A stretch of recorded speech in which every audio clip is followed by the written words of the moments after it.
যে আল্লাহর গোলাম, এই গোলামের উৎকৃষ্ট নমুনা পাওয়া যায় একটি ইবাদতে। সেই ইবাদতের নাম হচ্ছে সালাত। সেই ইবাদতের নাম কি? সালাত। দেখেন আল্লাহর বান্দারা যখন নামাজে দাঁড়ায়, কেমনে দাঁড়ায়? গোলামের মতো মাথা নত করে, হাত কান পর্যন্ত উঠিয়ে, আসামির মতো স্যালেন্ডার করে, এতিমের মতো গোলামের মতো মাথা নত করে মালিকের সামনে গোলাম দাঁড়িয়ে যায়। সম্মানিত ভাইয়েরা, এই নামাজ হচ্ছে ইসলামের 5টি পিলার। ইসলামকে যে 5টি পিলারের উপরে স্থাপন করা হয়েছে, তার মধ্যে গুরুত্বপূর্ণ একটি পিলার হচ্ছে এই সালাত। ঈমানের পরিযার স্থান। সর্বাবস্থায় আল্লাহর স্মরণ বান্দার অন্তঃকরণে জাগ্রত করে রাখার জন্য আল্লাহ তাআলা 5 ওয়াক্ত সালাত ফরজ করেছেন। এটি এমন একটি ইবাদত, servant can achieve the proximity of Allah by সালাত। এই নামাজের মাধ্যমে বান্দা আল্লাহ তাআলার একেবারে কাছাকাছি চলে যেতে পারে। সুবহানাল্লাহ। বিশ্বনবী সাল্লাল্লাহু আলাইহি ওয়াসাল্লামকে এক লোক প্রশ্ন করলো, ওগো আল্লাহর নবী, বান্দা কখন আল্লাহ তাআলার একেবারে কাছাকাছি চলে যায়? বিশ্বনবী সাল্লাল্লাহু আলাইহি ওয়াসাল্লাম তখন বললেন, আল্লাহর বান্দা যখন নামাজে দাঁড়ায়, এরপরে মাথা নত করে তার নাক আর কপাল দিয়ে যখন আল্লাহর কুদরতি চরণে সাজদা দেয়, তখন আল্লাহ আর বান্দার মাঝখানে কোনো পর্দা থাকে না।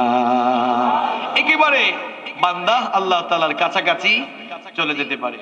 প্রিয় ভাইয়েরা, এই 5 ওয়াক্ত সালাত, এই ফরজ ইবাদত আল্লাহ তাআলা কি জন্য দিয়েছেন? এই 5 ওয়াক্ত সালাত আল্লাহ তাআলা দিয়েছেন যেন মুমিন তার জীবনকে জান্নাত উপযোগী করে সাজাতে পারে।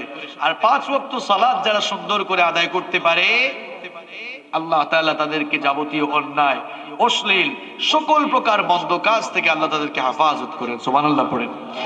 কোরআনে কারীমের 29 নম্বর সূরা সূরাতুল আনকাবুতের 45 নম্বর আয়াতে আল্লাহ পাক সুন্দর করে বললেন, উতলু মা উহিয়া ইলাইকা মিনাল কিতাবি ওয়া আকিমিস সালাহ ইন্নাস সালাতা তানহা আনিল ফাহশাই ওয়াল মুনকার। আল্লাহ তাআলা বলছেন, ওগো আমার হাবিব, আপনার উপরে যে কিতাব ওহী হিসাবে নাজিল করা হয়েছে, আপনি তা তেলাওয়াত করুন আর নামাজ কায়েম করুন। নিঃসন্দেহে নামাজ মানুষকে যাবতীয় অশ্লীল ফাহিশা কাজ থেকে বাঁচিয়ে রাখে। প্রিয় ভাইয়েরা, ভালো করে শুনুন, আমরা আমাদের আলোচনার মূল পয়েন্টে এখন আসলাম। আল্লাহ তাআলা বলছেন নামাজ মানুষকে অন্যায়, অশ্লীল, ফাহিশা কাজ থেকে বাঁচিয়ে রাখে। কিন্তু তার একটি বিপরীত চিত্র আমরা আমাদের সমাজে দেখি, যে লোকেরা নামাজ আদায় করছে আবার রীতিমতো অন্যায় কাজের সাথেও সম্পর্ক রাখছে। এ ধরনের মানুষ আছে না নাই? নামাজেও আগের কাতারে, সুদ খাওয়ার বেলায় আগের কাতারে থাকে। এরকম মুসল্লি নোয়াখালীতে নাই। নামাজেও আগের কাতারে, সুদ খাওয়ার বেলায়ও আগের কাতারে। তার নাম আমি দিয়েছি সুদখোর নামাজি। আবার নামাজেও আগের কাতারে, ঘুষ খাওয়ার বেলায়ও সে সবসময় আগে আগেই থাকে। এর নাম দিয়েছি আমি ঘুষখোর নামাজি। তাহলে নামাজ আদায় করলো, আবার ঘুষও খাইলো, আবার সুদ খেলো, ওজনে কম দিল, মিথ্যা বললো, টেন্ডারবাজি করলো, চাঁদাবাজি করলো। তাহলে তার নামাজ তো তাকে খারাপ কাজ থেকে ফেরালো না। কিন্তু আল্লাহ তো কোরআনে বলেছেন নামাজীদেরকে আল্লাহ তাআলা অশ্লীল, মন্দ, ফাহিশা কাজ থেকে ফিরিয়ে রাখেন। তাহলে কই, আমরা তো আমাদের সমাজে এর বিপরীত চিত্র দেখতে পাই। প্রিয় ভাইয়েরা, যেই লোকটা নামাজ আদায় করে আবার রীতিমতো অন্যায় করে, বুঝতে হবে ওই লোকটার নামাজ নামাজি না। আজ আমাদের নামাজ আমাদেরকে অন্যায় কাজ থেকে ফেরাতে ব্যর্থ হচ্ছে। আমাদের নামাজ আমাদেরকে অন্যায় থেকে ফেরাতে ব্যর্থ হচ্ছে। এই জন্য আজকে জীবন পরিবর্তনের জন্য এমন কিছু কথা বলবো। প্রিয় ভাইয়েরা, নামাজ এটি এমন একটি ইবাদত, মানুষের জীবন পরিবর্তনের জন্য এই নামাজ যথেষ্ট। আজ আমাদের নামাজ ব্যর্থ হয়ে যাচ্ছে, নামাজ ব্যর্থ হয়ে যাচ্ছে। নামাজ আমাদেরকে অন্যায় থেকে ফেরাতে পারছে না। নামাজ ব্যর্থ হওয়ার কি কারণ রয়েছে, সেই কারণগুলো সম্পর্কে আমরা আজকে আলোচনা করব ইনশাআল্লাহ। তাহলে আজকে আমরা যে টপিক নিয়ে কথা বলবো, সেই টপিক হচ্ছে নামাজ কেন ব্যর্থ হচ্ছে, নামাজ ব্যর্থ হওয়ার কি কি কারণ রয়েছে। আমি আমার ক্ষুদ্র রিসার্চে, আমি আমার ক্ষুদ্র গবেষণায় নামাজ ব্যর্থ হওয়ার 4টি কারণ খুঁজে বের করেছি। জোরে কোন কয়টা? মুখস্থ করতে হবে। নামাজ ব্যর্থ হওয়ার 4টি কারণ আমি খুঁজে বের করেছি। নাম্বার 1, এক নাম্বার হচ্ছে মিস্টেক ইন সালাত। আমাদের নামাজের ভেতরে মিস্টেক থাকা, ভুল থাকা। নাম্বার 2, 2 নাম্বার হচ্ছে absence of humility in prayers, নামাজের মধ্যে খুশুয়ের অভাব থাকা। নাম্বার 3, 3 নাম্বার হচ্ছে সালাত is not establish in our society, আমাদের সমাজে নামাজ আজকে কায়েম নাই, এই জন্য নামাজ অন্যায় থেকে ফেরাতে ব্যর্থ হচ্ছে।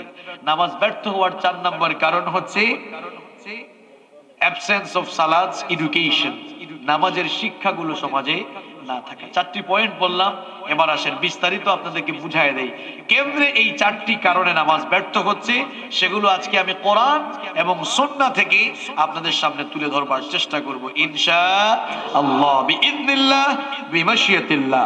প্রিয় ভাইয়েরা, নামাজ ব্যর্থ হওয়ার 1 নাম্বার কারণ হচ্ছে মিস্টেক ইন সালাত, আমাদের নামাজের মধ্যে ভুল থাকা, আমাদের নামাজের মধ্যে মিস্টেক থাকা। আহারে, আমরা কত মানুষ আছি প্রত্যেকদিন নামাজে যাই, কিন্তু আমাদের নামাজের মধ্যে কত যে ভুল আমরা নিজেরাও জানি না। এভাবে ভুলের উপর দিয়ে আমাদের নামাজ চলছে, ভুলের উপর দিয়ে প্রত্যেক দিনের নামাজ আমাদের চলছে। বিশ্বনবী সাল্লাল্লাহু আলাইহি ওয়াসাল্লাম একদিন সাহাবীদেরকে বললেন, আমার সাহাবীরা শোনো শোনো, ইন্নার রাজুলা লা ইউসাল্লি 60 সানাতান ওয়া মা তুকবালু লাহু সালাত। ও আমার সাহাবীরা শোনো, তোমাদের পূর্ববর্তীকালে এক লোক 60 বছর নামাজ আদায় করেছিল, কিন্তু 60 বছরের কোনো নামাজ আল্লাহ তার কবুল করেন নাই। ভালো করে শুনেন, বিশ্বনবী বললেন এক লোক 60 বছর নামাজ আদায় করেছিল, কিন্তু তার কোনো নামাজ আল্লাহ কবুল করেন নাই। সাহাবায়ে কেরাম এই কথা শুনে অবাক হয়ে বললেন, ওগো আল্লাহর রাসূল, এটা আবার কেমন কথা?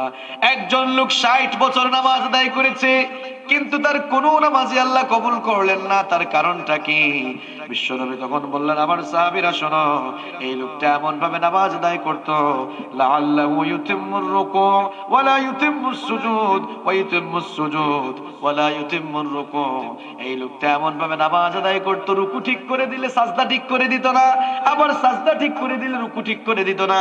লোকটার নামাজের মধ্যে ভুল ছিল, তার নামাজটা ভুলে পরিপূর্ণ ছিল, এই জন্য তার 60 বছরের কোনো নামাজ আল্লাহ কবুল করেন নাই। খুব ভালো করে কথাগুলো শুনেন, আমাদের নামাজ আজকে ব্যর্থ হচ্ছে। নামাজি নামাজে যায় আবার অন্যায় কাজ করে, নামাজ আমাদেরকে অন্যায় থেকে ফেরাচ্ছে না। আজকে নামাজ আমাদেরকে অন্যায় থেকে ফেরাতে ব্যর্থ হচ্ছে। 1 নাম্বার কারণ হলো নামাজের মধ্যে ভুল থাকা, আমাদের নামাজ ভুলে পরিপূর্ণ। বিশ্বনবীর প্রিয় একজন সাহাবী আবু হুযায়ফা ইবনুল ইয়ামান রাদিয়াল্লাহু আনহু, তিনি একবার ইয়ামেন সফর করতে গেলেন। এক মসজিদে ঢুকলেন নামাজ আদায়ের জন্য, লক্ষ্য করে দেখলেন এক লোক সালাত আদায় করছে, লোকটার সালাতের মধ্যে প্রচুর ভুল রয়েছে। তিনি অপেক্ষা করতে লাগলেন, লোকটা সালাম ফেরানোর পর তিনি তাকে বললেন, ওগো আমার ভাই, তুমি আজ যেভাবে নামাজ আদায় করেছো, এই রকম করে কতদিন ধরে তুমি নামাজ আদায় করছো? লোকটা তখন বলল, আপনি আজ আমাকে যেরকম দেখেছেন, এই রকম করে 40 বছর ধরে আমি সালাত আদায় করছি। আবু হুযায়ফা রাদিয়াল্লাহু আনহু তখন বললেন, তুমি কি আমাকে চেনো নাকি? লোকটা বলল, আমি তো আপনাকে চিনি না, কখনো দেখি নাই। তিনি তখন বললেন, আমি হচ্ছি বিশ্বনবীর সাহাবী হুযায়ফা, আমি হচ্ছি বিশ্বনবীর সাহাবী আবু হুযায়ফা, আমি সরাসরি বিশ্বনবীর ছাত্র। বিশ্বনবী সাল্লাল্লাহু আলাইহি ওয়াসাল্লাম মসজিদে নববীতে ইমামতি করেছেন, আর আমরা তার পেছনে মুসল্লি হয়ে নামাজে দাঁড়াতাম। আমরা সরাসরি বিশ্বনবীর কাছ থেকে নামাজ শিখেছি। ওগো আমার ভাই, তুমি আজ যেভাবে নামাজ আদায় করেছো, এই রকম করে তুমি যদি 40 বছর ধরে নামাজ আদায় করে থাকো, আল্লাহর কসম করে বলছি, বিশ্বনবী আমাদেরকে যেই কায়দায় নামাজ শিখিয়েছেন, সেই কায়দার নামাজ তোমার আদায় হয় না। 40 বছরের নামাজ তোমার ব্যর্থ, কারণ বিশ্বনবী যেভাবে আমাদেরকে নামাজ শিখিয়েছেন, সেইভাবে তোমার নামাজ আদায় হয় নাই, সেইভাবে তোমার নামাজ আদায় হয় নাই। বিশ্বনবী বলেছেন, সাল্লু কামা রাআইতুমুনি উসাল্লি, সালাত আদায় করো সেভাবে যেভাবে আমাকে সালাত আদায় করতে দেখেছো। এজন্য তুমি এই যে 40 বছর ধরে নামাজ আদায় করছো, এইরকম করে 40 বছর ধরে নামাজ আদায় করলে এটা রাসূলের মতো নামাজ হয় নাই। প্রিয় ভাইরা, ভালো করে শুনেন, ভালো করে শুনেন, কিসের ইসলামী আন্দোলন আর কিসের আপনার জিহাদ ফি সাবিলিল্লাহ, কিসের ইসলামী আন্দোলন আর কিসের জিহাদ ফি সাবিলিল্লাহ? আপনার জীবনের নামাজে যদি ঠিক না থাকে, আপনার জীবন ব্যর্থ। আপনার জীবন ব্যর্থ। নামাজ আগে ঠিক করেন। নামাজ আপনি ঠিক করতে পারলে আপনার জীবনের আমূল পরিবর্তন ঘটে যাবে। কিছুক্ষণ পর বুঝবেন যে নামাজ কিভাবে জীবনকে চেঞ্জ করে দেয়। আজ আমাদের নামাজ ব্যর্থ হওয়ার এক নাম্বার কারণ হচ্ছে আমাদের নামাজের ভেতরে ভুল থাকা। এজন্য আমরা অনেকেই আছি নামাজে ঠিক মতো দাঁড়াতে পারি না, নামাজে ঠিক মতো দাঁড়াতে পারি না, বিশুদ্ধ করে কোরআন কারীম আমরা তেলাওয়াত করতে পারি না।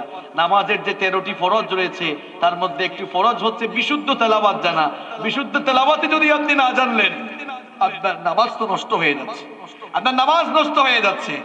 কিছু কিছু লোক আছে তারা আবার বলে হুজুর যেমনি পারছি এমনি আদায় করছি, আল্লাহ কবুল করার মালিক, আল্লাহও ঠেকছে। আল্লাহ তো কোরআনের প্রথম আয়াত নাজিল করেই বলেছেন ইকরা। আল্লাহ পড়ার জন্য বলেছেন, জ্ঞান অর্জনের জন্য বলেছেন, ঠিক কি না? আপনার 60-70 বছরের জীবন কোথায় যায়? আপনার 60-70 বছরের জীবন কোথায় যাচ্ছে? আপনি নামাজ শিখতে পারছেন না। প্রিয় ভাইয়েরা, তাহলে নামাজ ব্যর্থ হওয়ার এক নাম্বার কারণ আমরা পেলাম নামাজের মধ্যে কি থাকা? ভুল থাকা। নামাজ ব্যর্থ হওয়ার 2 নাম্বার কারণ হচ্ছে absence of humanity in prayers. নামাজের মধ্যে খুশু না থাকা। প্রত্যেকটি ইবাদত আল্লাহর কাছে কবুল হওয়ার জন্য একনিষ্ঠতা এবং একাগ্রতা থাকা আবশ্যক।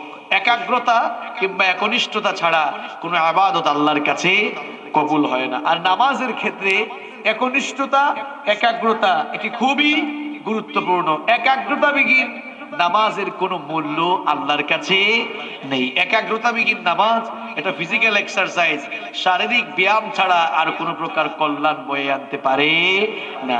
দুঃখজনক হলেও সত্য, বর্তমান আধুনিক যান্ত্রিক সভ্যতার এই ব্যস্ততম যুগে মসজিদগুলোতে ঢুকলে মসজিদগুলোকে সুন্দর আর চাকচিক্যময় দেখা যায়, মসজিদগুলোকে মুসল্লিও পাওয়া যায়, কিন্তু খুশুয়ের সাথে নামাজ আদায়কারী মুসল্লি পাওয়া আজ দুষ্কর হয়ে দাঁড়িয়েছে। এটি যেন বিশ্বনবী সাল্লাল্লাহু আলাইহি ওয়াসাল্লামের 1500 বছর আগের সেই ভয়ঙ্কর সতর্কবাণীর বহিঃপ্রকাশ করছে। 1500 বছর আগে বিশ্বনবী সাল্লাল্লাহু আলাইহি ওয়াসাল্লাম বলে গিয়েছেন, তবরানীর বর্ণনায় হাদিসটি বর্ণিত হয়েছে, বিশ্বনবী সাল্লাল্লাহু আলাইহি ওয়াসাল্লাম বলেছেন, আউয়ালু শাইইন ইউরফাউ মিন হাযিহিল উম্মতি আল খুশু হাত্তা লা তারা ফিহা খাশিয়া। সর্বপ্রথম আমার উম্মতের লোকদের কাছ থেকে নামাজের খুশুয়ের ব্যাপারটি উঠিয়ে নেওয়া হবে।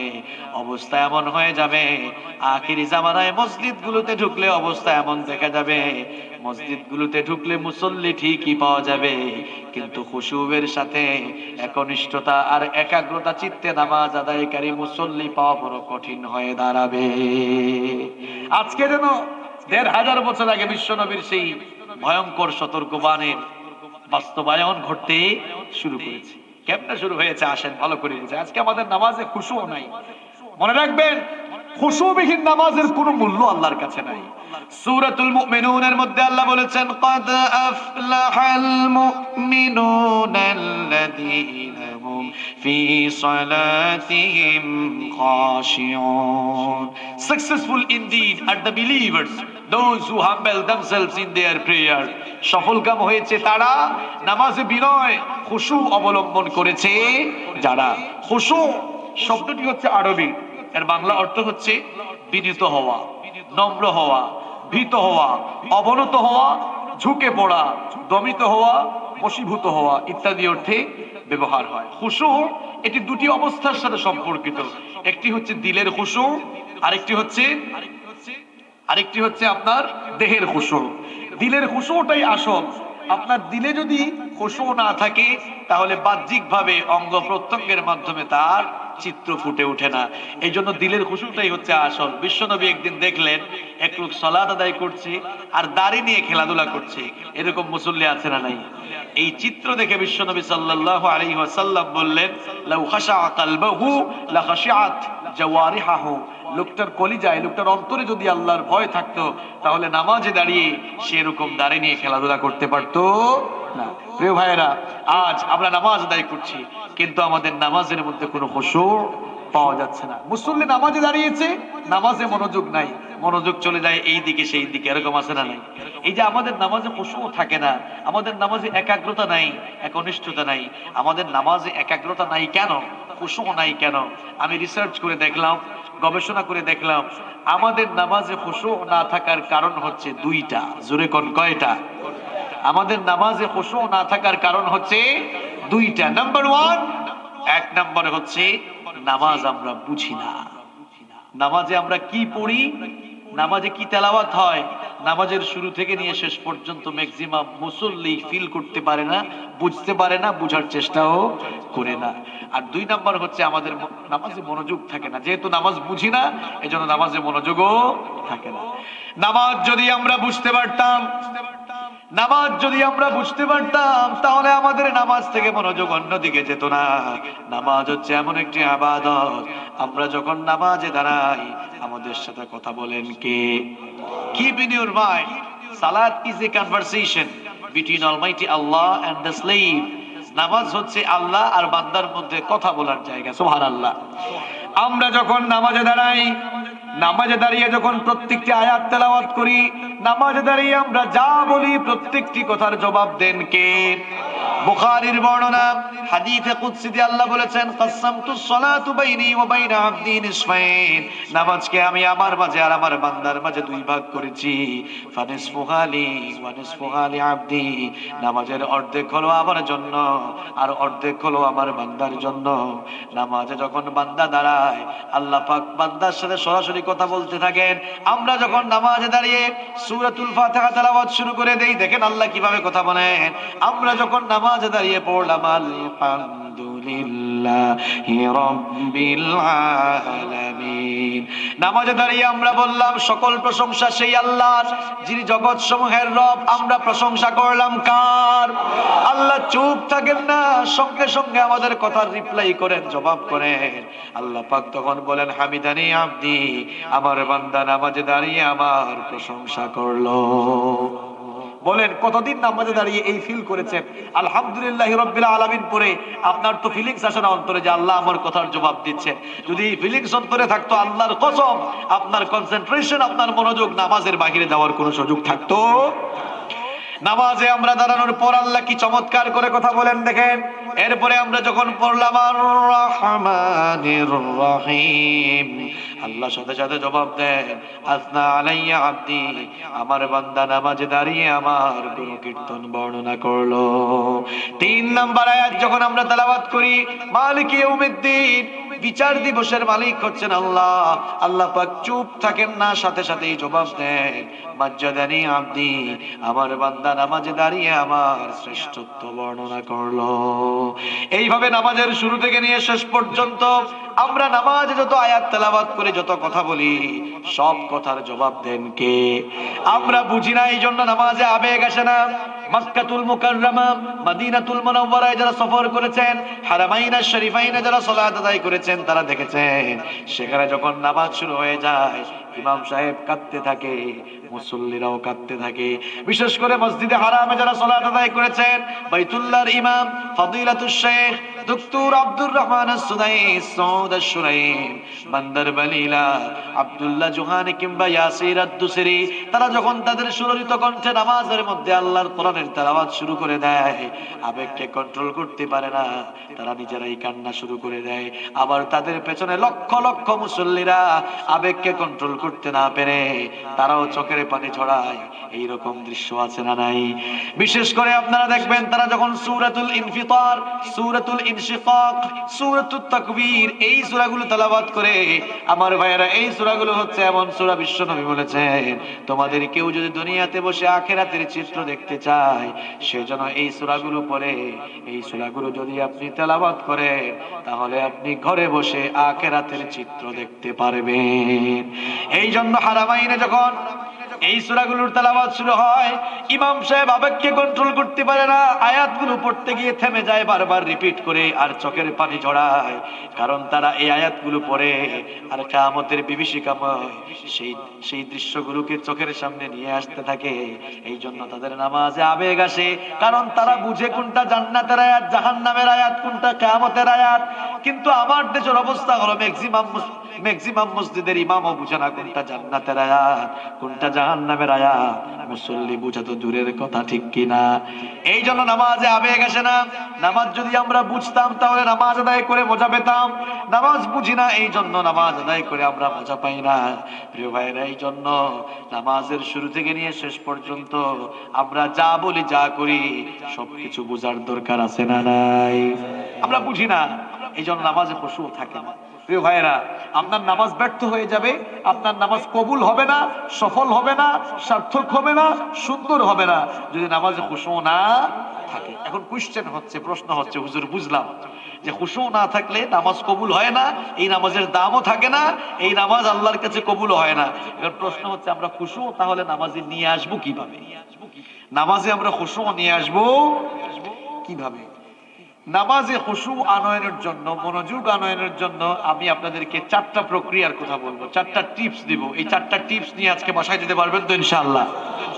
নামাজে খুশু এর অর্থ হচ্ছে নামাজে মনোযোগ থাকা, এদিক সেদিক না তাকানো, বিনয়ের সাথে দাঁড়ানো, বিনয়ের সাথে দাঁড়ানো, অঙ্গ প্রত্যঙ্গগুলোকে ঢিলে করে না দেওয়া, অর্থাৎ পরিপূর্ণ মনোযোগের সাথে একাগ্রতা আর একনিষ্ঠতার সাথে নামাজ আদায় করা। এই একাগ্রতার সাথে, একনিষ্ঠতার সাথে, খুশুয়ের সাথে নামাজ সম্পাদনের জন্য 4টি প্রক্রিয়ার কথা আপনাদেরকে বলবো। জোরে কোন কয়টা?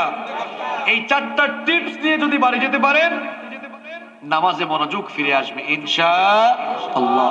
নামাজে মনোযোগ আনয়নের জন্য 1 নাম্বার যে টিপসের কথা বলবো সেটি হচ্ছে, when you stand for the salat, keep in your mind it's your final salat. যখনই আপনি নামাজে দাঁড়াবেন, আপনি আপনার মাইন্ড সেট আপ করে ফেলবেন এটি হচ্ছে আপনার জীবনের শেষ নামাজ। বলেন তো, আপনি এশার নামাজে দাঁড়ালেন, আপনি যদি এই ফিলিংস নিয়ে নামাজে দাঁড়ান এটি আমার জীবনের শেষ নামাজ, তাহলে আজকের নামাজ কি অন্যান্য দিনের নামাজের মতো হবে? কখনোই না।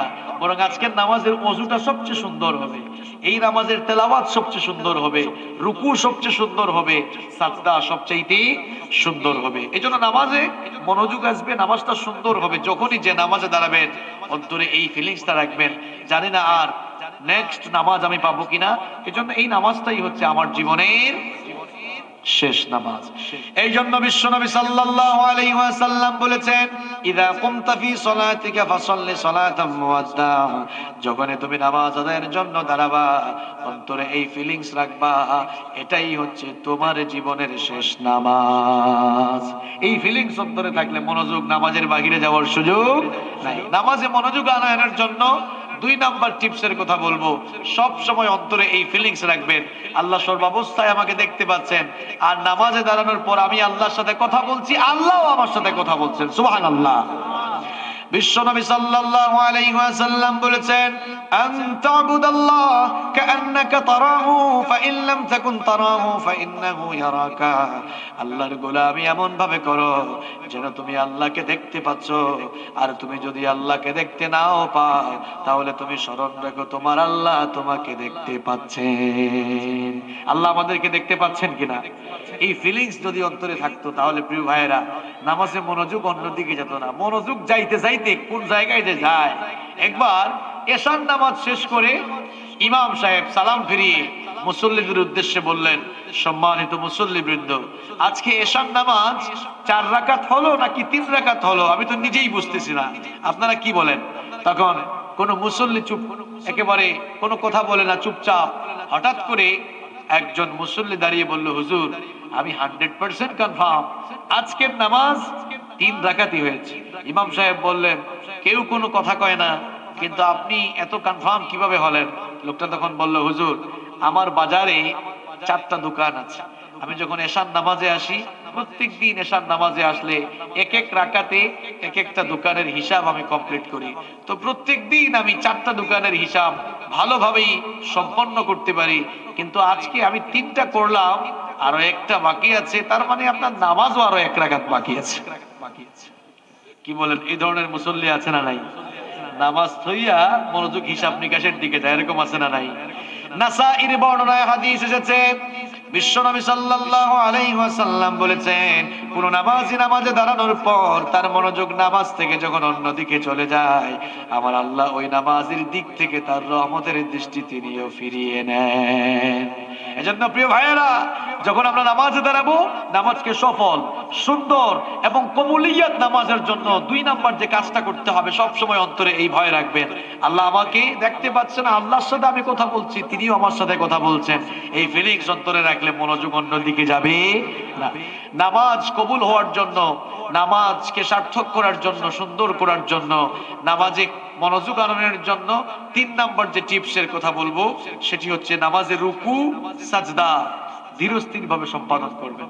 কিছু মুসল্লি আছে, এরা এত দ্রুত রুকু করে, এত দ্রুত সাজদা করে, এদের রুকু সাজদার সিস্টেম দেখলে মনে হয় লোকটা আসলে নামাজ আদায় করছে না, নিয়মিত ফিজিক্যাল এক্সারসাইজ করছে। দেখবেন রুকুতে আল্লাহু আকবার, তার অবস্থা দেখলে মনে হয় কেউ যেন তাকে পিটাইতেছে, বেটা তাড়াতাড়ি শেষ কর। এরকম মুসল্লি আছে না নাই? আল্লাহু আকবার, সামি আল্লাহু আকবার, আল্লাহু আকবার, দ্রুতগামী নামাজ, 4G ও না, মনে হয় 5G গতিতে নামাজ আদায় করতেছে। ঠিক না? এইরকম করে রুকু সাজদা দিলে তো নামাজের হক আদায় হবে না। বিশ্বনবী সাল্লাল্লাহু আলাইহি ওয়াসাল্লাম বলেছেন, আসওয়াউন নাসি সারিকা আল্লাযী ইয়াসরিকু মিন সালাতিহি। বিশ্বনবী সাল্লাল্লাহু আলাইহি ওয়াসাল্লাম বলেছেন, দুনিয়ার সবচাইতে নিকৃষ্ট চোর হচ্ছে যে নামাজের মধ্যে চুরি করে। দুনিয়ার সবচাইতে নিকৃষ্ট চোর হচ্ছে যে নামাজের মধ্যে চুরি করে। সাহাবারা বললেন, ওয়া কাইফা ইয়াসরিক সালাতাহু ইয়া রাসূলুল্লাহ সাল্লাল্লাহু আলাইহি ওয়াসাল্লাম, নামাজ আবার চুরি করে কেমনে? বিশ্বনবী সাল্লাল্লাহু আলাইহি ওয়াসাল্লাম বললেন, লা ইউতিম্মু রুকুআহা ওয়ালা সুজুদাহা ওয়ালা খুশুআহা ওয়ালা কিয়ামাহা। বিশ্বনবী বললেন, এমন কিছু নামাজি আছে দেখবা এদের নামাজে খুশু নাই, এদের রুকু ঠিক নাই, সাজদা ঠিক নাই, কিয়াম ঠিক নাই, এই লোকগুলাই হলো নামাজ চোর। প্রিয় ভাইরা, এই জন্য যখন নামাজে যাবেন, নামাজ যখন আদায় করবেন, রুকুতে যাওয়ার পর পিঠটাকে সোজা করে দিবেন, এরপরে আপনি রুকুর তাসবিহগুলো সুন্দর করে জপবেন। সুবহান রাব্বিয়াল আযীম, সুবহান রাব্বিয়াল আযীম, সুবহান রাব্বিয়াল আযীম। রুকুতে যাওয়ার পর আমরা তাসবিহ জপি কার? আরো আস্তে বলেন কার? রুকুতে যাওয়ার পর আমরা তাসবিহ জপলাম আল্লাহর। আল্লাহ এগুলো শুনেছেন কিনা? আল্লাহ দেখেন জবাব দিচ্ছেন। নামাজ তো আপনি বুঝেন না, আপনি পড়লেন সামি আল্লাহু লিমান হামিদা বলে আপনি রুকু থেকে উঠলেন, এই সামি আল্লাহু লিমান হামিদার অর্থ আপনি বুঝেন না। সামি আল্লাহু লিমান হামিদার অর্থ হলো রুকুতে গিয়ে যার প্রশংসা করেছো, তার তাসবিহ জপেছো, সেই আল্লাহ তোমার প্রশংসা শুনেছেন। রুকু থেকে ওঠার পর আমরা আবারও হামদ প্রশংসা করি কার? আবারও আমরা পড়লাম রব্বানা লাকাল হামদ হামদান কাসীরান তাইয়িবান মুবারাকান ফীহি। একজন সাহাবী বিশ্বনবীর পেছনে নামাজে দাঁড়িয়ে রব্বানা লাকাল হামদের পরে হামদান কাসীরান তাইয়িবান মুবারাকান ফীহি এতটুকু পর্যন্ত তিনি বৃদ্ধি করে পড়লেন। সালাম ফিরিয়ে বিশ্বনবী বললেন, আমার সাহাবীরা, কে আজকে নামাজের মধ্যে অতিরিক্ত তেলাওয়াত করেছো? যেই সাহাবী এই আমলটি করলেন, তিনি মনে মনে চিন্তা করলেন, আমি তো আস্তে আস্তে বললাম, কিন্তু বিশ্বনবী সেটা কেমনে টের পেলেন? তিনি একটু ভয়ে ভয়ে দাঁড়িয়ে বললেন, ওগো আল্লাহর নবী, আমিই পড়েছি।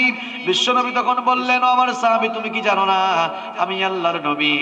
আমি যেটা জানি তুমি সেটা জানো না। তুমি কি জানো না কি নামাজের রুকু থেকে দাঁড়ানোর পর রব্বানা লাকাল হামদের পরে হামদান কাসীরান তাইয়িবান মুবারাকান ফীহি এতটুকু পর্যন্ত তুমি যখন বৃদ্ধি করে পড়লা, আমি নজর করে দেখলাম আল্লাহর রহমতের একজন আর দুইজন নয়, আল্লাহর রহমতের 33 জন ফেরেশতারা কম্পিটিশন, প্রতিযোগিতা শুরু করেছে। তারা কে তোমার আমল নামায় কত বেশি সওয়াব লিখবে। এজন্য এই আমলটি করার চেষ্টা আপনারা করবেন, আল্লাহ তৌফিক দিন। রুকু শেষ করলেন, রুকু থেকে দাঁড়ালেন, সাজদায় গেলেন। সাজদায় যখন যাবেন ধীরস্থির ভাবে সাজদা নেন। আমার দেশে কিছু মুসল্লি আছে, এরা মুরগির বাচ্চা যেমন দানা খায় টুকর টুকর করে, তারাও ঠুকর ঠুকর করে সাজদা মারে, আছে না নাই? এইরকম ঠুকর ঠুকর করে সাজদা দিবেন না। সাজদায় যখন যাবেন, সাজদা একটু ধীরস্থির ভাবে সুন্দর করে আদায় করে, কারণ সাজদার মধ্যে দোয়া কবুল করেন কে? আবার দুই সাজদার মাঝখানেও দোয়া করলে দোয়া কবুল করেন কে? এই চমৎকার দোয়াগুলো বিশ্বনবী শিখিয়েছেন। আল্লাহুম্মা গফিরলি ওয়ারহামনি ওয়াহদিনি ওয়াআফিনি ওয়াজবুরনি ওয়াফু আন্নি ওয়ারযুকনি। এই সুন্দর সুন্দর দোয়াগুলো করার দরকার আছে না নাই? আমরা নামাজের ভেতরে দোয়া করি না, নামাজের ভেতরে আমলগুলো করি না, কিন্তু নামাজের প্রয়োজনীয় আমলগুলো করি না। অনেকেই নামাজের প্রয়োজনীয় আমলগুলো আমরা বাদ দিয়ে দিই। যেমন সালাম ফেরানোর পর বিশ্বনবীর নিয়মিত আমলগুলো আজ আমাদের দেশে খুব অবহেলিত। আমাদের দেশের নামাজের চিত্র হলো ইমাম সাহেব বলে আসসালামু আলাইকুম ওয়া রাহমাতুল্লাহ, আসসালামু আলাইকুম ওয়া রাহমাতুল্লাহ, আল্লাহুম্মা আমিন, আল্লাহুম্মা আমিন। সালাম ফেরানোর পর বিশ্বনবী সাল্লাল্লাহু আলাইহি ওয়াসাল্লাম এমন কিছু আমল গুরুত্ব দিয়ে সব সময় করতেন যে আমলগুলো আজকে আমাদের কাছে খুব অবহেলিত আমল হয়ে গিয়েছে। সম্মানিত ইমাম এবং খতিব ভাইরা যারা মাহফিলে এসেছেন, আমি বিনয়ের সাথে আপনাদেরকে অনুরোধ করব, আপনারা সালাম ফেরানোর পর 2-3 মিনিট সময় মুসল্লি ভাইদের জন্য ছেড়ে দেন। এই আমলগুলো আপনারা নিজেরা করেন, মুসল্লি ভাইদেরকেও আপনারা ইন্সপায়ার করেন। নামাজে সালাম ফেরানোর পর বিশ্বনবী নিয়মিত কিছু আমল করতেন যা আমরা অবহেলা করি। সালাম ফেরানোর পর বিশ্বনবী আল্লাহু আকবার 1 বার পড়তেন, আস্তাগফিরুল্লাহ 3 বার পড়তেন, সুবহানাল্লাহ 33 বার পড়তেন, আলহামদুলিল্লাহ 33 বার পড়তেন, আল্লাহু আকবার 34 বার পড়তেন। আবার প্রত্যেক ফরজ নামাজের পরে বিশ্বনবী আয়াতুল কুরসি তেলাওয়াত করতেন, কারণ প্রত্যেক ফরজ নামাজের পরে আয়াতুল কুরসি তেলাওয়াতের ফজিলত কম না বেশি? বিশ্বনবী সাল্লাল্লাহু আলাইহি ওয়াসাল্লাম বলেছেন, মান ক্বারা আয়াতুল কুরসি দুবুরা কুল্লি সালাতিন মাকতুবা লাম ইয়ামনাহু মিন দুখুলিল জান্নাতি ইল্লাল মাউত। বিশ্বনবী সাল্লাল্লাহু আলাইহি ওয়াসাল্লাম বলেছেন, আল্লাহর যেই বান্দা প্রত্যেক ফরজ নামাজের পরে আয়াতুল কুরসি তেলাওয়াত করবে, ওই বান্দা আল্লাহর জান্নাতে যাওয়ার জন্য মৃত্যু ছাড়া আর কোনো বাধা থাকে না, অর্থাৎ লোকটা মরে না, এই জন্য সে আল্লাহর জান্নাতে যায় না। আয়াতুল কুরসি বিশ্বনবী তেলাওয়াত করতেন। আবার বিশ্বনবী আরো পড়তেন, আল্লাহুম্মা আনতাস সালাম ওয়া মিনকাস সালাম তাবারাকতা ইয়া দাল জালালি ওয়াল ইকরাম। বিশ্বনবী আরো পড়তেন, লাহুল মুলকু ওয়া লাহুল হামদু ওয়া হুয়া আলা কুল্লি শাইইন কাদির। আবার প্রত্যেক ফজরের নামাজের ফরজ নামাজ শেষে বিশ্বনবী এবং মাগরিবের নামাজের পরেও বিশ্বনবী আল্লাহুম্মা আজিরনি মিনান নার এই দোয়াটি 7 বার পাঠ করতেন। আবার বিশ্বনবী পড়তেন, আল্লাহুম্মা হাসিবনি হিসাবান ইয়াসীরা। এভাবে আরো অনেক দোয়া বিশ্বনবী করতেন। এই আমলগুলো আমাদের মধ্যে আছে না নাই? আপনাদের হয়তো আছে, কিন্তু বহু এলাকায় নাই। প্রিয় ভাইয়েরা, এই আমলগুলো আমরা সব সময় করব। আল্লাহ আমাদেরকে তৌফিক দাও। নামাজে মনোযোগ আনয়নের জন্য 3 নাম্বার যে টিপসের কথা বলেছিলাম, রুকু সাজদা এবং তাকদীরে আরকান নামাজি ওয়াজিব, এগুলো ধীরস্থির ভাবে সম্পাদন করবেন। নামাজে মনোযোগ আনয়নের জন্য 4 নাম্বার টিপসের কথা বলবো। পূর্ববর্তীদের কাছ থেকে নামাজের শিক্ষা নিতে হবে। রাসূল সাল্লাল্লাহু আলাইহি ওয়াসাল্লাম এবং তার সাহাবীরা যেরকম নামাজ আদায় করেছেন, সেরকম করে নামাজ আদায় করার আপ্রাণ চেষ্টা করতে হবে। আহারে, আমরাও নামাজ আদায় করি আর সাহাবীরাও নামাজ আদায় করেছেন। আমাদের নামাজ আর সাহাবীদের নামাজের মধ্যে কেমন পার্থক্য ছিল শুনেন। সাইয়েদনা শরীফুদ্দৌলা আলী কাররামাল্লাহু ওয়াজহাহু যুদ্ধের ময়দানে শত্রুপক্ষের তীর দ্বারা তিনি আক্রান্ত হয়েছেন। তার পায়ে তীর বিদ্ধ হলো। অন্যান্য সাহাবারা তার পা থেকে সেই তীর খোলার জন্য চেষ্টা করলেন। এত বিষাক্ত তীর ছিল, গোটা শরীরের মধ্যে বিষের যন্ত্রণা ছড়িয়ে পড়লো। যখনই তার পা থেকে সাহাবায়ে কেরাম তীর খোলার জন্য চেষ্টা করেন, ব্যথার যন্ত্রণায় তিনি চিৎকার করে উঠেন।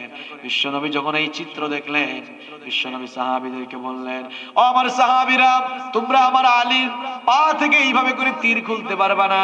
কিছুক্ষণ পর আযান হওয়ার পরে আমার আলী যখন যায় নামাজে দাঁড়াবে, নামাজ আদায়ের জন্য যখন দাঁড়াবে, তখন তোমরা অনায়াসেই তার পা থেকে তীর খুলতে পারবে। কিছুক্ষণ পরে সাইয়েদনা আলী রাদিয়াল্লাহু আনহু যখন নামাজে দাঁড়ালেন, এবার অন্যান্য সাহাবারা তার পা থেকে সেই তীরটা অনায়াসেই খুলে ফেললেন, কিন্তু তিনি কোনো চিৎকারও করলেন না। নামাজ শেষ হওয়ার পর তারা আলী রাদিয়াল্লাহু আনহুকে প্রশ্ন করলেন, ওগো আমাদের ভাই আলী, বুঝলাম না ব্যাপারটা, নামাজে দাঁড়ানোর আগে একই তীর খোলার জন্য যখনই আমরা হাত দিয়েছি, ব্যথার যন্ত্রণায় চিৎকার দিয়ে উঠেছো, একই তীর যখন নামাজে দাঁড়ালা, তোমার পা থেকে খুললাম, তুমি একটিবার ব্যথার যন্ত্রণায় উহ শব্দ পর্যন্ত করো নাই, কারণটা কি? সাইয়েদনা আলী রাদিয়াল্লাহু আনহু তখন জবাব দিলেন, ও আমার ভাইরা শোনো, আমি যখন নামাজে দাঁড়াই, আমার আল্লাহ আমার সাথে কথা বলেন, আমিও আল্লাহর সাথে কথা বলি। আর আল্লাহর সাথে কথা বললে আমার দিলে, আমার মনে এত শান্তি লাগে, আমার তখন জাগতিক কোনো ফিলিংস থাকে না, জাগতিক কোনো অনুভব আমার মধ্যে কাজ করে না। নামাজে দাঁড়িয়ে আল্লাহর সঙ্গে যখন কথা বলছিলাম, তীর আমার পা থেকে খুলেছ, কিন্তু কোনো যন্ত্রণা আমার মধ্যে অনুভব হয় নাই। তার কারণ হলো দুনিয়াবে কোনো চিন্তা চেতনা কিংবা ফিলিংস আমার অন্তরে কাজ করে নাই। সাহাবীদের নামাজ আর আমাদের নামাজ দেখছেন, পা থেকে তীর খুলে ফেলছে, টেরও পায় নাই। আর আমাদের মুসল্লি নামাজে দাঁড়ানোর পর মশায় কামড় দিচ্ছে, ইস মশাও আছে মসজিদে। মাঝে মাঝে তো কিছু মুসল্লি বলে, মুয়াজ্জিন করে কি, হ্যাঁ একটু কোয়েল দিতে পারে না? এরকম নামাজি আছে না নাই? এই হচ্ছে আমাদের নামাজ। সাহাবীদের নামাজ থেকে শিক্ষা নিতে হবে। দেখেন আমাদের ইমাম আজম আবু হানিফা রাহিমাহুল্লাহ, তার নামাজের সিস্টেমটা কত সুন্দর ছিল। তার পাশে প্রতিবেশীর ঘরে আগুন লাগলো, প্রতিবেশীর ঘরে কি লাগলো? আগুন লাগলো। আপনার পাশের ঘরে যদি আগুন লাগে, আশেপাশের লোকেরা আগুন নেভানোর জন্য ছুটে আসে না? ছুটে আসে। আশেপাশের লোকেরা ছুটে আসলো, আগুন নেভালো। কিন্তু আবু হানিফা রহমতুল্লাহ আলাইহি ঘরেই ছিলেন, বের হলেন না। তিনি ঘরের দরজা খুলে দেখলেন অনেক মানুষ জমায়েত হয়েছে। অনেক মানুষের জমায়েত দেখে তিনি বললেন, ঘটনা কি? এখানে অনেক মানুষের জমায়েত কেন? কি হয়েছে এখানে? লোকেরা বলল, আবু হানিফা তুমি কি কিছুই টের পাও নাই? আবু হানিফা বললেন, না আমি তো কিছুই টের পাই নাই। কি হয়েছে এখানে? লোকেরা বলল, আবু হানিফা তুমি কি ঠাট্টা করো, ফাইজলামি করছো, মজা করছো নাকি? সত্যি কি তুমি কিছুই টের পাও নাই? আবু হানিফা রহমতুল্লাহ আলাইহি তখন বললেন, আল্লাহর কসম আমি কিছুই টের পাইনি। লোকেরা তখন বলল, অবিশ্বাস্য কথা, তোমার প্রতিবেশীর ঘরে আগুন লাগলো, আমরা আশেপাশে সবাই ছুটে এসে তার ঘরের আগুন নেভালাম, কষ্ট করলাম, আর তুমি তার পাশের ঘরের লোক, একবার একটু বেরো হলা না, আগুন নেভানোর কাজে হেল্পও করলা না, উল্টা আবার মজা করে বলতেছে এখানে কি হয়েছে? আবু হানিফা রহমতুল্লাহ আলাইহি তখন বললেন, সত্যি আমি কিছুই জানি না, কারণ তোমরা সবাই মিলে যখন আমার প্রতিবেশীর ঘরের আগুন নেভানোর কাজে ব্যস্ত ছিলা, আমি তখন জায়নামাজে ছিলাম, আমিও তখন জায়নামাজে চোখের পানি ছেড়ে দিয়ে আমি আমার মাওলার সাথে কথা বলে বলে আমি তখন আমার চোখের পানি ফেলে দিয়ে জাহান্নামের আগুন নেভানোর কাজে ব্যস্ত ছিলাম। এই হচ্ছে তাদের নামাজ। আর আমাদের নামাজ যদি বললাম মশায় কামড়াইলে কয়, ইস মশা আছে না নাই? প্রিয় ভাইয়েরা, তাহলে নামাজকে সফল করার জন্য, সার্থক এবং সুন্দর করার জন্য, নামাজে মনোযোগ আনয়নের জন্য কয়টা টিপসের কথা বলেছি? মনে রাখছেন নাকি খেয়ে ফেলছেন? মনে আছে তো? এক নাম্বার কি বলেছিলাম? I know stand for the salat, keep in your mind it's your final salat. যখনই আপনি নামাজের জন্য দাঁড়াবেন মনে করবেন এটা আপনার জীবনের শেষ নামাজ। দুই নাম্বার টিপসের কথা বলেছিলাম, আল্লাহর সাথে আপনার কথোপকথন হচ্ছে, এই ফিলিংস অন্তরে রাখবেন। তিন নাম্বার বলেছিলাম রুকু সাজদা তাদিলে আরকান, ধীরস্থির ভাবে সম্পাদন করা। আর চার নাম্বার বললাম পূর্ববর্তীদের নামাজ থেকে শিক্ষা নেওয়া। প্রিয় ভাইয়েরা, কষ্ট হচ্ছে আপনাদের?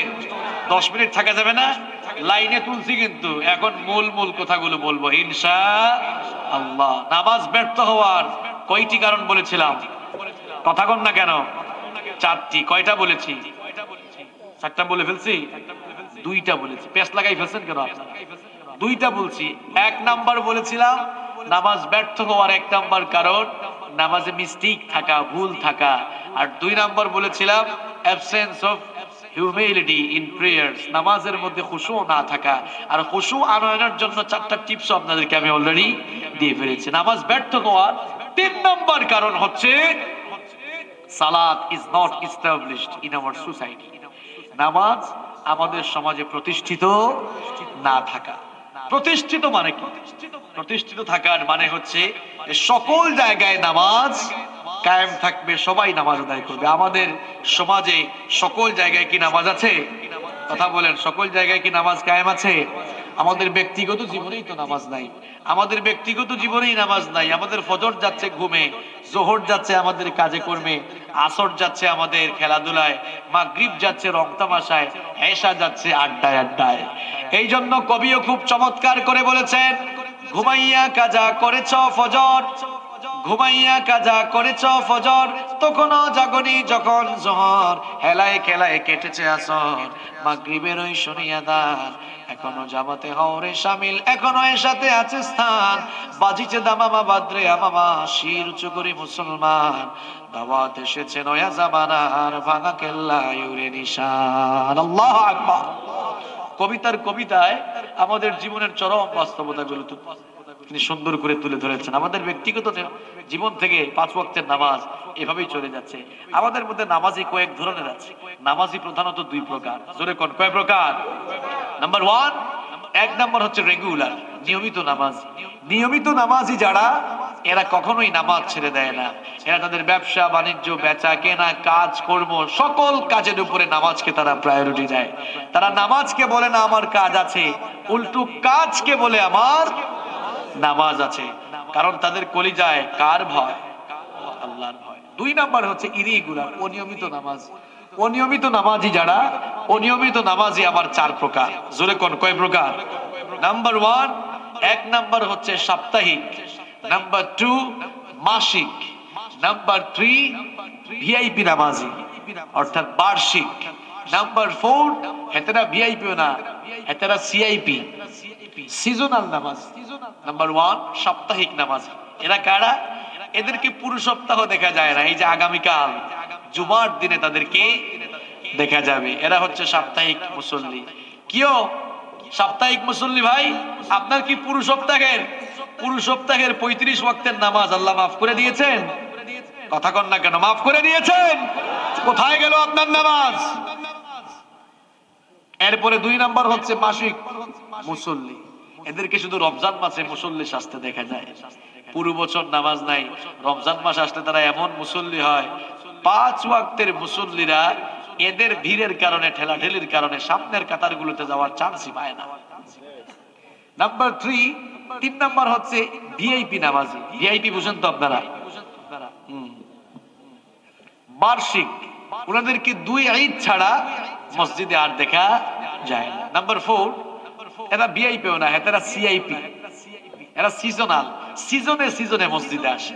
মনে করেন সবে বরাত আসলো, ওই দিন তারা সন্ধ্যার আগে গোসল করে নতুন পাঞ্জাবি গায়ে দিয়ে, নতুন টুপি মাথায় দিয়ে, আতর গায়ে দিয়ে এরা মসজিদে ওই দিন এত ভিড় করবে। এদের ভিড়ের কারণে 5 ওয়াক্তের মুসল্লিরা সামনের কাতার তো দূরের কথা, মসজিদগুলোতে ঢোকার কোনো সুযোগই থাকে না ওই দিন।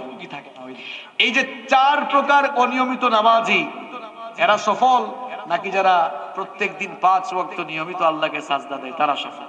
কারা সফল? আমরা আল্লাহর কাছে প্রশ্ন করলাম, ওগো আল্লাহ, প্রত্যেক দিন 5 ওয়াক্ত যারা তোমাকে সাজদা দেয় তারা সফল, নাকি যারা বার্ষিক, সিজনাল, সাপ্তাহিক আর মাসিক মুসল্লি তারা সফল? এর জবাব কোরআনে কারীমে আছে না নাই? কোরআনে কারীমের 23 নাম্বার সূরা, জোরে কোন কত নাম্বার সূরা? 23 নাম্বার সূরা সূরাতুল মুমিনুনের মধ্যে আল্লাহ পাক সফলকাম মুমিনদের কিছু কোয়ালিটি তুলে ধরেছেন। ওই সফলকাম মুমিনদের কোয়ালিটি বর্ণনা করতে গিয়ে আল্লাহ পাক শুরু করলেন নামাজ দিয়ে, শেষও করলেন নামাজ নিয়ে। এরপরে তাদের সফলতার সুসংবাদ দিতে গিয়ে আল্লাহ পাক তাদের ব্যাপারে জান্নাতুল ফেরদাউসের ওয়াদা করেছেন। কদ আফলাহাল মুমিনুনাল্লাযীনা হুম ফি সালাতিহিম খাশিউন। সফলকাম হয়েছে তারা, নামাজে বিনয় অবলম্বন করেছে যারা। সফলকাম মুমিনদের কোয়ালিটি বর্ণনা করতে গিয়ে আল্লাহ পাক শুরু করলেন নামাজের খুশু দিয়ে। এরপরে ধারাবাহিকভাবে আরো কয়েকটি কোয়ালিটি বর্ণনা করে আল্লাহ পাক শেষও করলেন নামাজ দিয়ে। ওয়াল্লাযীনা হুম আলা সালাওয়াতিহিম ইউহাফিজুন। আর যারা প্রত্যেকদিন 5 ওয়াক্তের নামাজ যথাযথ হেফাজত করে, সংরক্ষণ করে, এবার আল্লাহ পাক তাদের ব্যাপারে গ্যারান্টি দিয়ে, তাদের ব্যাপারে সুসংবাদ দিয়ে বলছেন, উলাইকা হুমুল ওয়ারিসুনাল্লাযীনা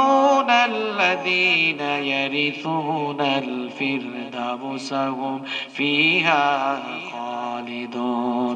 আল্লাহ পাক বলেন এদের ব্যাপারে আমি আমার ওই জান্নাত, 1 নম্বরের জান্নাত, জান্নাতুল ফেরদাউসের সুসংবাদ দিচ্ছি। বাবা মারা যাওয়ার পর বাবার ওই সন্তানগুলো যেমন বাবার সম্পদের ওয়ারিশ অটোমেটিক্যালি হয়ে যায়, এই 5 ওয়াক্তের নামাজি বান্দারা যখন দুনিয়া থেকে বিদায় নেয়, তারাও ঠিক তেমনি ভাবে আল্লাহর জান্নাতুল ফেরদাউসের ওয়ারিশ হয়ে যায়। পড়লে নামাজ, রাখলে রোজা, আল্লাহ রাসূল পাবে সোজা, হালকা হবে পাপের বোঝা, করলে ইবাদত পাবে তুমি রোজ হাসরে প্রতিদানে জান্নাত, প্রতিদানে জান্নাত, প্রতিদানে জান্নাত। ঠিক কি না? নিজের ব্যক্তিগত জীবনে নামাজ থাকবে, তেমনি আপনার ফ্যামিলি লাইফ পারিবারিক জীবনেও নামাজ থাকার দরকার আছে না নাই? আপনার ওয়াইফ, আপনার স্ত্রী, আপনার সন্তানগুলোকে আপনি নামাজি বানাবেন। বিশ্বনবী বলেছেন, মুরু আওলাদাকুম বিসসালাতি ওয়া হুম আবনাউ সাব'i সিনিন। তোমাদের সন্তানের বয়স যখন 7 বছর হয়ে যায়, তাদেরকে নামাজের ব্যাপারে তাকিদ দাও। এই জন্য আপনারা যখন মসজিদে আসবেন, মসজিদে আসার সময় আপনাদের ছোট্ট ছোট্ট ছেলেদেরকে মসজিদে নিয়ে আসবেন। অবশ্য কিছু কিছু এলাকায় বাচ্চাদেরকে মসজিদে আনলে মুরব্বীরা রাগ করে, আসে না নাই? মুরব্বীরা বাচ্চাদের উপরে রাগ করে, বলে এরকম তারায় দেয়, ধমক দিয়ে আসে না নাই? আপনি এরকম বাচ্চাদেরকে জোর করে ধমক ধমক দিয়ে বের করে দেন কেন? বিশ্বনবীকে গালে দিয়ে, বকা দিয়ে, ধমক দিয়ে বাচ্চাদেরকে মসজিদ থেকে বের করে দিয়েছেন? বিশ্বনবী সাল্লাল্লাহু আলাইহি ওয়াসাল্লাম তিনি নিজেই বাচ্চাদেরকে মসজিদে নিয়ে আসতেন। বিশ্বনবী তার কলিজার টুকরা নাতি হোসেনকে নিয়ে মসজিদে এসেছেন। বিশ্বনবী নামাজের মধ্যে সাজদায় গেলেন, তার কলিজার টুকরা আদরের নাতি হোসেন বিশ্বনবীর পিঠের উপরে চলে বসলো। বিশ্বনবীর পিঠের উপরে চলে বসে বিশ্বনবীর মাথার চুল ধরে ধরে টানে আর বলে, আমি ঘোড়ার উপরে আছি। কিসের উপরে? বিশ্বনবী সাল্লাল্লাহু আলাইহি ওয়াসাল্লাম তিনি তার নাতি, কলিজার টুকরা নাতি হাসান আর হোসেনকে এত মহব্বত করতেন। তিনি বলতেন, এরা হচ্ছে আমার, এই দুইজন হচ্ছে আমার সুগন্ধি। বিশ্বনবী আরো বলতেন, মান আহাব্বাহুমা ফামান মান আহাব্বাহুমা আহাব্বানি। যারা এই দুইজনকে ভালোবাসলো তারা যেন আমি নবীকে ভালোবাসলো, আর যারা এই দুইজনকে কষ্ট দিল তারা যেন আমি নবীর কলিজায় আঘাত দিল। সুবহানাল্লাহ। বিশ্বনবী তার নাতিদেরকে খুব ভালোবাসতেন। বিশ্বনবীর কলিজার টুকরা নাতি হোসেন যখন বিশ্বনবীর পিঠে চড়ে বসলো, বিশ্বনবী মনে মনে ভাবলেন, আমি যদি সাজদা থেকে মাথা উঠাই আমার নাতি পিঠ থেকে পড়ে গিয়ে কষ্ট পাবে। এই জন্য বিশ্বনবী সাল্লাল্লাহু আলাইহি ওয়াসাল্লাম সাজদা একটু দীর্ঘ করে দিলেন, লম্বা করে ফেললেন। কিছুক্ষণ পর মনে মনে ভাবলেন, পেছনে তো সাহাবীরা আছে, সাজদা থেকে মাথা উঠানো দরকার। বিশ্বনবী যখন এবার সাজদা থেকে মাথা উঠাতে যাবেন, এমন সময় সাইয়েদনা জিবরিল এসে বললেন, ওগো আল্লাহর নবী, মাথা উঠায়েন না, আরো কিছুক্ষণ থাকেন, কারণ আপনাদের নানা আর নাতির চমৎকার এই দৃশ্য দেখতে আল্লাহর বড় ভালো লাগছে। যেখানে বিশ্বনবী বাচ্চাদেরকে মসজিদ থেকে তাড়িয়ে দিতেন না, আপনি দেন কেন? বাচ্চাদেরকে মসজিদে নিয়ে আসবেন। এই বাচ্চাগুলো যত বেশি মসজিদে আসবে, এরা আল্লাহওয়ালা হবে, দিনদার হবে, চক্ষু শীতলকারী হবে। আমরা নামাজ আদায় করব, আমাদের পেছনে বাচ্চারাও নামাজ আদায় করবে। সাথে সাথে যখন বাচ্চারাও মসজিদে আসবে, তখন আমরা বুঝতে পারবো আমাদের নেক্সট জেনারেশন তারাও নামাজের দিকে যাচ্ছে, নামাজের দিকে ধাবিত হচ্ছে। প্রিয় ভাইয়েরা, ব্যক্তিগত জীবনে নামাজ যেমন থাকবে, পারিবারিক জীবনেও নামাজ কায়েম থাকবে, কিন্তু সমাজ আর রাষ্ট্রীয় জীবনে নামাজ কায়েম থাকার দরকার নাই। দরকার আছে? কথা বলেন, দরকার আছে? কোরআনে কারীমের 22 নম্বর সূরা সূরাতুল হাজ্জের 41 নম্বর আয়াতে আল্লাহ পাক সুন্দর করে বললেন, আল্লাযীনা ইম্মাক্কান্নাহুম ফিল আরদি আকামুস সালাতা ওয়া আতামুজ যাকাতা ওয়া আমারু বিল মা'রুফি ওয়া নাহাউ আনিল মুনকার ওয়ালিল্লাহি আকিবাতুল উমুর। আল্লাহ পাক বলছেন, জনপদের দায়িত্ব আমি যাদেরকে দিব, সেই দায়িত্বশীল ক্ষমতাপ্রাপ্ত লোকেরা তারা দায়িত্ব পাওয়ার পর, ক্ষমতা পাওয়ার পর তাদের প্রথম রেসপন্সিবিলিটি হবে নিজেরা নামাজি হয়ে তারা সমাজ এবং রাষ্ট্রের সকল স্তরে তারা নামাজ কায়েম করবে। কথাটা আমার না, আল্লাহ। এখন দেখা যাচ্ছে নামাজ যারা কায়েম করবে তারাই 1 নম্বরের বেনামাজি। নামাজ এখন কায়েম করবে কে? নামাজ কায়েম করার দায়িত্ব যাদের ছিল এরাই হচ্ছে বেনামাজি। প্রিয় ভাইয়েরা, আমরা এখন মসজিদের ইমাম বানিয়েছি একজনকে, আর সমাজের ইমাম বানিয়েছি আরেকজনকে। আপনারাই জবাব দেন। আমরা বললে তো আমাদের দোষ হয়ে যায়। আমরা হুজুররা এমনিতেই মারাত্মক বিপদে আছে, আমরা কিছু বলতেও পারি না, বললেও দোষ, কিছু বললেও দোষ। মানুষ আমাদের কত ভুল ধরে। আমরা একটু বেশি খাইলে বলে, দেখছো হুজুরটা কেমন খায়, কম খাইলে বলে মনে হয় হুজুর আজকে আরেক জায়গায় দাওয়াত খেয়ে আসছে, একটু জোরে হাঁটলে বলে মনে হয় কোনো দাওয়াত আছে এই জন্য জোরে জোরে দৌড়াচ্ছে, আস্তে হাঁটলে বলে মনে হয় হুজুর বেশি খেয়ে ফেলছে। খুব অসুবিধা, হুজুররা সবকিছু বলতেও পারে না। আমরা যখন হক কথাগুলো বলে ফেলে, বলে এই হুজুরটা আসলে ভালো না, আমরাও বলি আমরা তো ভালো না, ভালো লুয়ে থাকতো। ঠিক কি না? আমরা এখন আল্লাহর কোরআন এটিকে আমাদের মসজিদে রেখেছি, ঘরে রেখেছি, কিন্তু আমাদের জীবনে আমরা আল্লাহর কোরআনকে রাখি নাই। প্রিয় ভাইয়েরা, একটি হাদিস আজকে বহুদিন পর মনে পড়ে গেল। মুআয বিন জাবাল রাদিয়াল্লাহু আনহু, নাম শুনেছেন তো? বিশ্বনবীর প্রিয় একজন সাহাবী। বিশ্বনবী বললেন, হে মুআয, তুমি শোনো, তুমি শোনো, আখিরি জামানায় এমন একটি সময় আসবে, লোকেরা আল্লাহর কিতাব কোরআনটাকে ধর্মীয় কিতাব এমন ভাবে বানিয়ে ফেলবে, কোরআন রাষ্ট্র পরিচালনায় থাকবে না, কোরআন থাকবে শুধু মসজিদ পরিচালনায়। যুগটা এমন কঠিন হয়ে যাবে, আমার কথা নয় কিন্তু, এটা আমার কথা নয়, বিশ্বনবী বলছেন এমন কঠিন যুগ চলে আসবে, তখন তুমি কোরআন নিয়ে কথা বললে, কোরআন দিয়ে কথা বললে তোমার উপরে মারপিট আসবে, আবার কোরআনের উপরে টিকে থাকলে তোমার জীবনও চলে যাইতে পারে। তুমি যদি কোরআন বিরোধীদের সাথে থাকো তো ঈমান চলে যাবে, আর কোরআনের পক্ষে থাকলে তোমার জীবন চলে যাবে। তার বাস্তবতাই আমরা এখন দেখতে পাচ্ছি, ঠিক কিনা? বিশ্বনবী সাল্লাল্লাহু আলাইহি ওয়াসাল্লাম মসজিদে নববীতে ইমামতি করেছেন, খুতবা দিয়েছেন। তিনি মসজিদে নববীর ইমামতি নিয়ে ব্যস্ত ছিলেন, আর মদিনার পার্লামেন্ট আরেকজনের হাতে তুলে দিয়েছেন। কথা কন না কেন? জবাব আপনারাই দিবেন। তিনি যেই কোরআন তেলাওয়াত করে মসজিদে নববীতে, যেই কোরআন দিয়ে মসজিদে নববীতে ইমামতি করেছেন, নামাজ সম্পন্ন করেছেন, যেই কোরআন দিয়ে তিনি মসজিদে নববী পরিচালনা করেছেন, একই কোরআন দিয়ে 10 বছর মদিনার পার্লামেন্ট পরিচালনা করেছেন। তারপরে খোলাফায়ে রাশেদার 30 বছরের স্বর্ণালী যুগ, 4 জন সাহাবী নিজেরা ইমাম ছিলেন, ইমামতির পাশাপাশি তারাও আল্লাহর কোরআন দিয়ে তাদের পার্লামেন্ট পরিচালনা করেছেন। কথাগুলো মিথ্যা বললাম? কথাগুলো কি মিথ্যা বলেছি? কি মনে হয় আপনার কাছে? তা এখন আমাদের অবস্থা, এখন আমাদের ইমাম একজন, সমাজের ইমাম একজন, হুজুর ইমাম আপনি আল্লাহ বিল্লাহ করেন, আর আমরা যা করার সব। এটা কি ইসলামী সমাজের চিত্র? এটা ইসলামী সমাজের চিত্র? আবু জাহালের সাথে বিশ্বনবীর দ্বন্দ্ব হয়েছে কেন? আপন চাচা। বিশ্বনবী যদি বলতেন, চাচা চাচা বাইতুল্লাহর ইমামতি আমাকে দাও, খতিবের দায়িত্ব আমাকে দাও, আমি আল্লাহ বিল্লাহ করি, আর তুমি তোমার নীতিতে সব চালাও, আবু জাহাল বলতো, এই রাষ্ট্রীয় সব ফ্যাসিলিটিস আমার ভাতিজার জন্য দাও। ঠিক কিনা? ভেজাল লাগলো কেন?